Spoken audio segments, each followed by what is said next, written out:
এখানে একটা কোশ্চেন দিচ্ছে, বলছে divide 50 into 2 parts so that the some of their reciprocal is 1/12 দিয়ে 4টে অপশান দিয়েছে। তার মানে 50কে এমনভাবে ভাঙতে হবে যে দুটি সংখ্যার রেসিপ্রোকাল মানে অপোজিট নাম্বারটা, মানে রেসিপ্রোকাল নাম্বারটা, সেটা দুটো যোগফল হবে 1/12।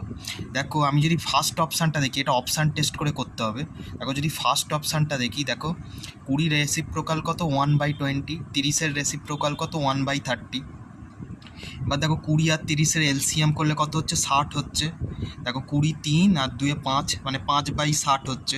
এবার দেখো কাটাকুটি করলে 1/12 হচ্ছে। তার মানে কি হচ্ছে, এই 20 আর 30-এর এই রেসিপ্রোকালটা, এই দুটি সংখ্যার রেসিপ্রোকাল যদি আমি যোগ করি তাহলে কত আসছে, এই 1/12। তার মানে স্যাটিসফাই করছে এই অপশানটা, মানে এইটাই হচ্ছে আমার এটার কারেক্ট অ্যান্সার।